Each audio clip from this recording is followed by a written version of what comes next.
I started doing one event, and I kept training for one event, and I kind of thought it was a little bit boring. And I'm not like one person to stick to one thing, because as a child, I did a bunch of different sports.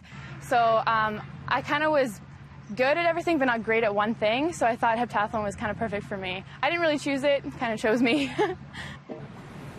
That's former BT Athlete of the Week, Georgia Ellenwood. That was from 2013, 5 years ago, I'm sure.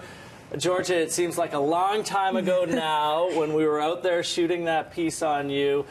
You've had some incredible accomplishments since then, going to Wisconsin, becoming an NCAA champion in heptathlon, along with so many other accomplishments. 8-time All-American. That's unbelievable. Thank you. NCAA champion, Big Ten Field Athlete of the Year, 2018 Canadian National Champion. Now you just wrapped up your career at Wisconsin. You're back here. You're back home. You're from Langley. Yes. That's where it all started. Tell us where you go next.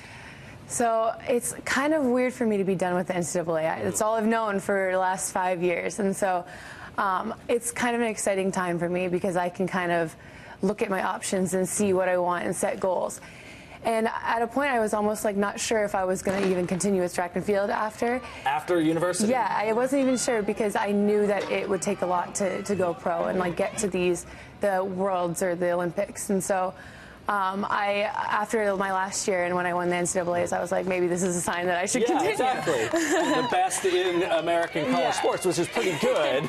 I'm understating it, obviously, which is very good. Right. And so where does that put you as far as making the national team and trying to compete in 2020? Yeah, so it's actually very realistic for me now. And I think that the NCAAs kind of gave me that and said, like, you know, you can do this. You're very close. You know, the standard is 6,300, and I'm within, you know, 100 points of that or 150 points of that.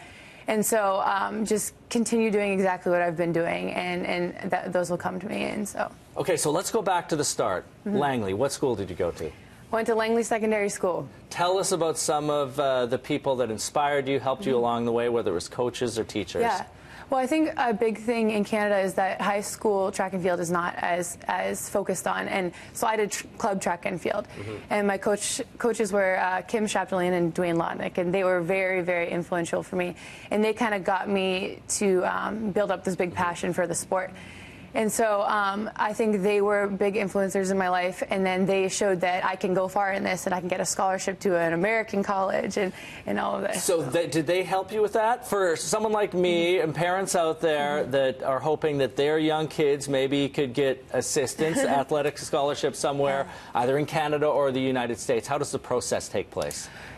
I didn't know a lot about it at all, and I think that when I was in grade 11, end of grade 11, going into grade 12, I did a lot of studying and research on how to do that, and I filled out questionnaires at different schools, and I looked around, and then once I filled out questionnaires, they all started contacting me and asking for recruiting visits, and so I took 5 different recruiting visits throughout the U.S., and then I had to pick from those, which was kind of tough because they're all good schools. And you went to Big Ten school, Wisconsin, which is a great school. You were there right after Russell Wilson was there. What was like that being there at Wisconsin with the football program, with the basketball and track, everything so big? You know, a lot of people say that Canada and the U.S. are very similar, but I think going there was a little bit of a culture shock for me. I have never experienced so much school pride in my life, and I think now being a Badger will be something that I'll carry with me forever. For the rest of your life. Yeah, and I think that that's something that's really important, and a lot of people don't get to experience, especially coming from a small, you know, Langley is a small town compared to Madison, and so it was amazing to like meet those people and for them to show me that atmosphere. That's incredible. We wish you all the best in your drive for the 2020 games. Thanks so much for being with us here, and welcome back to Vancouver, to Langley. Enjoy the holiday season. Thanks for coming in, Ellen. I don't know why I called you Ellen. Georgia Ellenwood. Thanks so much, Georgia.